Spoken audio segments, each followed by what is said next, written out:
Bismillahirrahmanirrahim. Allahumma salli wa sallim ala Sayyidina Muhammad wa ala alihi wa sahbihi wa barik wa sallim. Pertemuan kita kali ini membahas tentang tarekat, yaitu pengertian dan sejarah perkembangannya. Jadi di sini kita akan membahas tentang apakah tarekat tersebut dan bagaimanakah sejarah perkembangannya. Jadi sebelum kita membahas tentang sejarah perkembangan tarekat, maka kita masuk pada pengertian daripada tarekat. Di sini kita akan mengambil beberapa definisi dari beberapa tokoh. Yang pertama, kita ambil daripada Ali bin Muhammad Al-Jarjani, yaitu dalam kitab Ta'rifat. Beliau mengatakan adalah at-tariqatu as-sirratul muhtasatu bisalikina ilallah min qat'il manazilil wat-taraki fil muqaddamat. Jadi beliau mengatakan bahawa tarikat itu adalah satu metode khusus yang dipakai oleh si salik. Si salik adalah orang yang sedang suluk. Suluk adalah satu kegiatan yang berada di dalam tarikat, yaitu para penempuh jalan untuk menuju Allah Subhanahu wa taala. Metode yang dipakai oleh si salik ini adalah untuk menuju Allah taala melalui tahapan-tahapan ataupun maqamat-maqamat. Ya, ini tarikat menurut Ali bin Muhammad Al-Jarjani. Jadi metode khusus yang dipakai oleh si salik, orang yang sedang suluk, untuk menuju Allah Subhanahu wa taala. Di sana, di dalam suluk tersebut ada tahapan-tahapan ataupun maqamat-maqamat yang dilaluinya. Ini sesuai dengan bimbingan daripada para mursyid. Ini yang dikatakan dengan tarikat. Jadi saya ulangi sekali lagi, tarikat itu adalah metode khusus yang digunakan, yang dipakai oleh si salik untuk menuju Allah Subhanahu wa taala. Kemudian selanjutnya Alwi Shihab, dalam bukunya Akar Tasawuf di Indonesia, beliau mengatakan bahawa tarikat merupakan suatu metode tertentu yang ditempuh seseorang secara kontinu untuk membersihkan jiwanya dengan mengikuti jalur dan tahapan-tahapan dalam upayanya mendekatkan diri kepada Allah Subhanahu wa taala. Jadi metode untuk membersihkan jiwa, suatu metode yang ditempuh oleh seseorang untuk membersihkan jiwa. Karena dalam diri seseorang itu ada sifat baiknya dan ada sifat buruknya.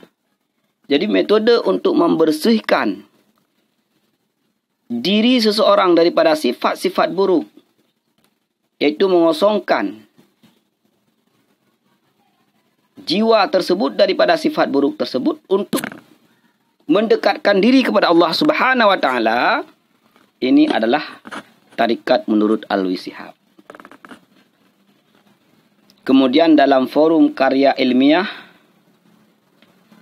Tahta Lirboyo, mereka mengatakan tarikat ialah mengamalkan ajaran Islam secara totalitas, baik lahir maupun batin, demi meraih ridha Allah Subhanahu wa taala atau usul pada Allah. FKI ini menjelaskan bahawa ketika seseorang mengamalkan ajaran Islam secara totalitas, tidak ada satu celah pun. Intinya mereka mengamalkan Islam secara kafah, lahir batin. Apa yang dituntut oleh seseorang pada lahirnya, maka lahirnya itu dilakukan. Apa yang dituntut oleh batin maka batinnya dikerjakan demi untuk mencari ridha Allah Subhanahu wa taala atau untuk sampai kepada Allah Subhanahu wa taala. Ini tarekat. Jadi kan bukan sesuatu yang lain, bukan sesuatu yang asing kan tarekat tersebut. Mengamalkan ajaran Islam secara totalitas. Mengamalkan ajaran Islam zahir batin. Ini tarekat. Maka seorang yang berjalan, si salik yang berjalan pada jalan tarekat tersebut, dia harus tahu syariat. Harus tahu. Kemudian selanjutnya Zainuddin bin Ali. Beliau mengatakan di dalam kitab Kifayatul Atqiyah, wa tariqatun akhzun bi ahwati kal war'i wa azimah ka riyadah mutabatilan. Tarekat adalah menjalankan amal yang lebih berhati-hati dan tidak memiliki kemurahan syarak, seperti warak serta ketetapan hati yang kuat seperti latihan-latihan jiwa. Jadi Zainuddin mengatakan bahawa menjalankan amal, ketika beramal dengan suatu amalan berhati-hati, sehingga tidak menyepelekan, tidak tala'ub, tidak menganggap amalan yang ia kerjakan itu enteng. Maka dia lakukan dengan hati-hati. Seperti warak. Warak itu terpelihara menjaga dirinya daripada sesuatu yang haram. Yang dijaganya adalah lahir dan batin. Tubuhnya tidak mengonsumsi sesuatu yang haram. Hati, lidahnya tidak mengatakan, tidak berpikir, tidak tergoda sesuatu yang haram. Kemudian, di dalam hal tersebut adalah ketetapan hati yang kuat. Disebabkan dengan latihan-latihan jiwa. Apa latihan jiwa tersebut? Disebutkan di pada tempat yang lain, yaitu dengan zikrullah. Zikir kepada Allah Subhanahu wa ta'ala. Adakah dengan zikir zat? Yaitu Allah, Allah, Allah, Allah, Allah, Allah, Allah, Allah, Allah, Allah. Lidahnya mengatakan Allah, Allah, Allah. Hatinya mengatakan Allah, Allah. Seluruh a'jazaknya, seluruh anggotanya mengatakan Allah, Allah, Allah. Adapun zikir muraqabah. Adapun zikir nafi isbat. La ilaha illallah, la ilaha illallah, la ilaha illallah, la ilaha illallah. Sehingga seluruh anggotanya berzikir kepada Allah Subhanahu wa ta'ala. Ini. Kemudian Harun Nasution di dalam buku Falsafat dan Mistisisme dalam Islam mengatakan tarekat merupakan suatu cara yang ditempuh seorang sufi dalam upayanya mendekatkan diri kepada Allah Subhanahu wa ta'ala. Cara yang ditempuh oleh orang sufi tujuannya adalah takarub ilallah, agar dekat kepada Allah Subhanahu wa ta'ala.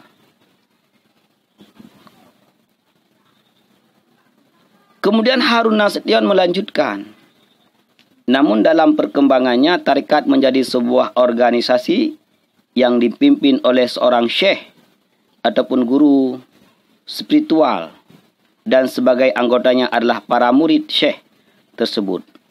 Aktivitas rutinitas dari organisasi tarekat ini dalam pandangan Harun adalah berupa pengamalan zikir dan wirid dengan metode tertentu dari gurunya.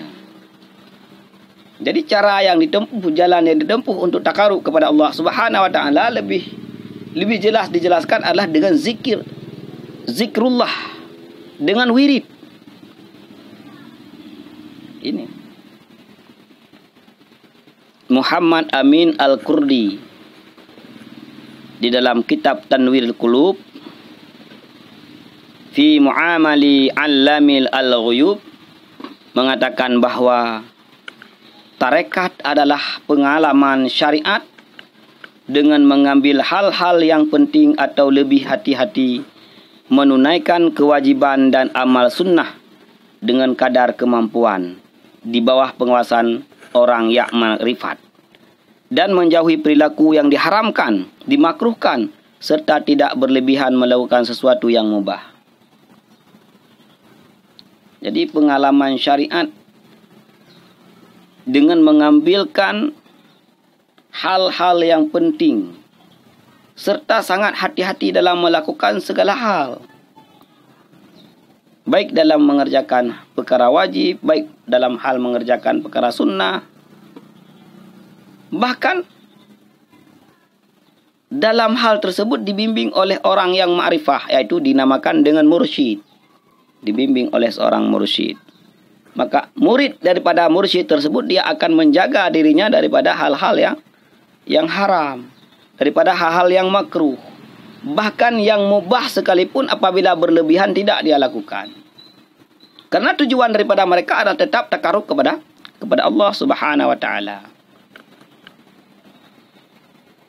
Mahmud Khalifah dan Abdul Rahman di dalam buku Risalah Jami'iyah Zikrullah Ta'ala Baina Al-Ittiba' Wal-Ibtida' mengatakan tarikat adalah petunjuk dalam melakukan ibadah yang sesuai dengan ajaran yang telah dicontohkan oleh Nabi Muhammad SAW dan dikerjakan oleh para sahabat Nabi, tabi'in dan tabi'in, dan diteruskan oleh para ulama sampai pada masa saat ini dengan silsilah yang tidak terputus. Jadi petunjuk melakukan ibadah. Maka tarikat itu adalah petunjuk, bimbingan jiwa, bimbingan jasmani dan rohani dalam melaksanakan ibadah kepada Allah Subhanahu wa taala. Tubuh zahirnya dibimbing untuk mengerjakan ibadah kepada Allah sesuai dengan sunnah daripada Rasulullah sallallahu alaihi wasallam, tabi'in, para sahabat, ulama-ulama. Ini karena tujuannya adalah takarub kepada Allah dengan sanad-sanad yang jelas. Amil An-Najr, itu di dalam kitab At-Turuq As-Sufiyah fi Misra, beliau mengatakan bahawa tarikat itu adalah sebagai kumpulan etika, akhlak dan akidah yang menjadi pedoman bagi kelompok sufi dan suluknya. Jadi orang yang telah menempuh jalan tarikat, telah berjalan-jalan tarikat, maka orang tersebut akan beretika, akan berakhlak dengan baik. Karena ketika itu mereka sedang membimbing dirinya, membimbing tubuhnya, membimbing jasmaninya, membimbing rohaninya, agar senantiasa beribadah kepada Allah Subhanahu wa taala, menjaga akhlak, akidah dan etikanya sesuai dengan konsep yang telah dibawakan oleh Rasulullah sallallahu alaihi wasallam.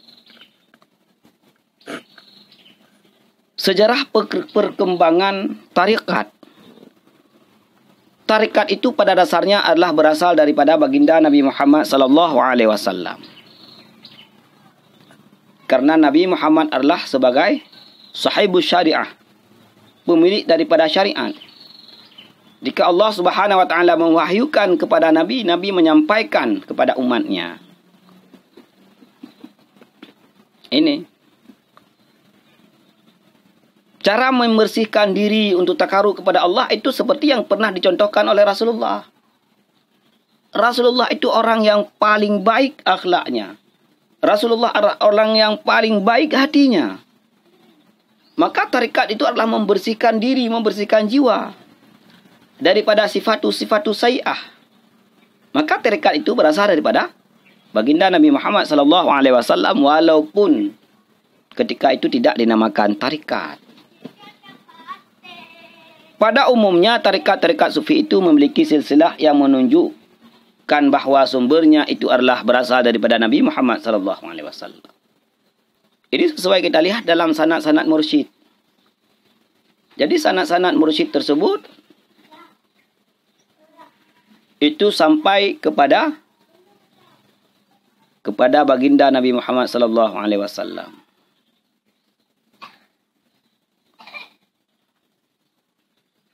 Ini seperti yang diamati, yaitu silsilah tarikat Naqsyabandi, silsilah tarikat Ba'lawi, silsilah tarikat Syattariyah, silsilah tarikat Qadariyah.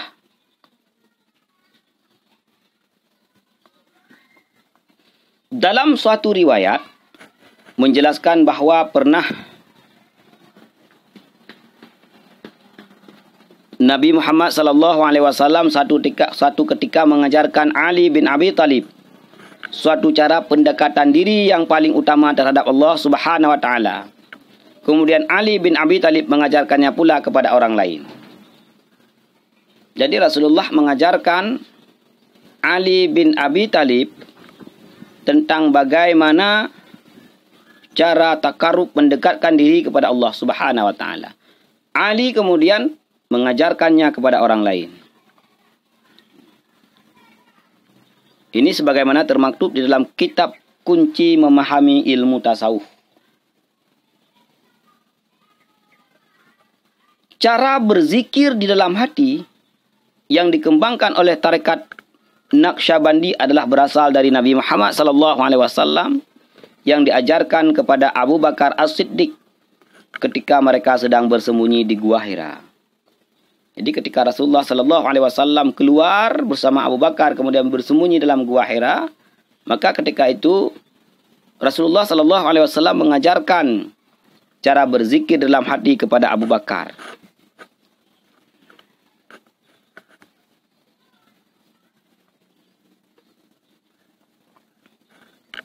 Selanjutnya, awal muncul tarekat pada abad ketiga dan keempat Hijriah, yaitu tarekat Al-Kasariyah yang dinisbahkan kepada Hindun Al-Kasar, tarekat Al-Kharaziyah yang dinisbahkan kepada Abu Husin Al-Nuri, tarekat Al-Hallajiyah yang dinisbahkan kepada Mansur Al-Hallaj, dan tarekat Taifuriyah yang dinisbahkan kepada Abu Yazid Al-Bustami.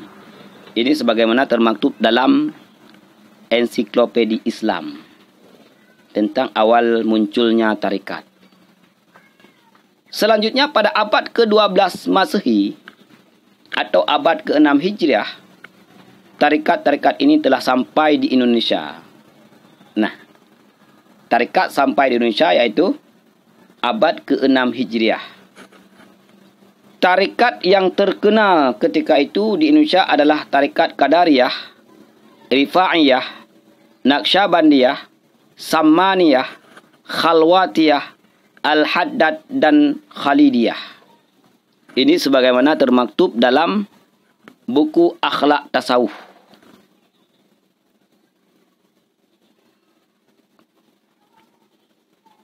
Tarekat Qadariyah didirikan oleh Syekh Abdul Qadir Al-Jailani, yaitu pada tahun 1077 sampai dengan 1166 Masehi. Nah, ini pendiri tarekat Qadariyah, Abdul Qadir Al-Jailani. Tarekat Rifa'iyah didirikan oleh Syekh Ahmad bin Ali Abul Abbas Al-Rifa'i, wafat pada tahun 578 Hijriah. Tarekat Naqsyabandiyah didirikan oleh Syekh Muhammad bin Bahauddin Al-Uwaisi Al-Bukhari Naqsyabandi, yaitu pada tahun 717 sampai dengan 791 Hijriah.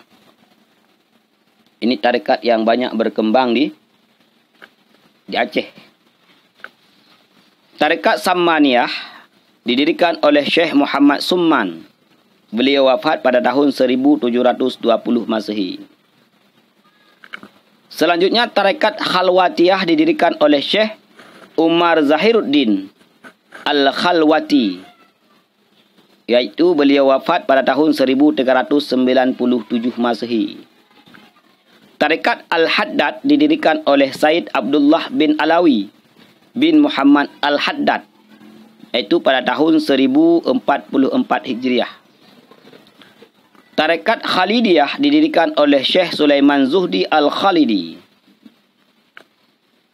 Nah, ini pendiri tarekat. Kemudian tarekat Syattariyah didirikan oleh Syekh Abdullah Asy-Syattari. Beliau wafat pada tahun 633 Hijriah. Tarekat Qadariyah wa Naqsabandiyah didirikan oleh Syekh Ahmad Khatib Sambas. Beliau wafat pada tahun 1878 Masehi. Selanjutnya tarekat Tijaniyah didirikan oleh Syekh Ahmad Al-Tijani, yaitu pada tahun 1737 sampai dengan 1815 Hijriah. Kemudian tarekat Ahmadiyah didirikan oleh Syekh Ahmad bin Idris pada tahun 1760 sampai dengan 1837 Masehi. Ini adalah tarekat Neo-Sufi disebut oleh Martin van Bruinissen. Jadi dua tarekat ini, tarekat Tijaniyah dan tarekat Ahmadiyah adalah tarekat Neo-Sufi.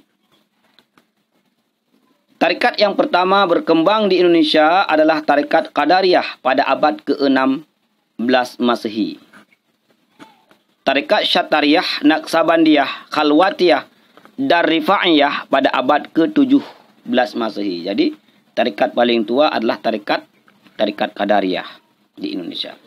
Ini sebagaimana yang diungkapkan oleh Muhammad Nasir di dalam bukunya Perkembangan Tarekat dalam Lintas Sejarah Islam di Indonesia. Kemudian selain tarekat berkaliber nasional, bahkan internasional, ada juga tarekat yang bersifat lokal. Tarekat yang bersifat lokal ini berkembang di Indonesia pada akhir abad ke-19. Ada tarekat Akmaliyah, ada tarekat Siddiqiyah didirikan oleh Kiai Mukhtar Mukti dari Poso, Jambang, Jatim pada tahun 1950-an. Ada tarekat Wahidiyah didirikan oleh Kiai Abdul Majid Ma'ruf di Kediri pada tahun 1960-an. Ada tarekat Junaidiyah didirikan oleh Haji Kashful Anwar Firdaus di Kalimantan Selatan. Ini sebagaimana yang diungkapkan oleh Haji Abuddin Nata dalam buku Akhlak Tasawufnya. Pusat-pusat tarekat yang telah disebutkan tadi, yang pertama adalah tarekat Qadariyah dan tarekat Rifa'iyah berpusat di Baghdad, Irak. Jadi dari Irak lah maka berpindah dari suatu tempat ke tempat yang lain hingga masuk ke Indonesia. Kemudian tarekat Syazakiyah, Haddadiyah dan Idrisiyah berpusat di Arab Saudi. Tarekat Khalwatiyah berpusat di Kaisari Turki. Tarekat Syattariyah berpusat di India. Tarekat Ijaniyah berpusat di Maroko. Ini sebagaimana yang termaktub di dalam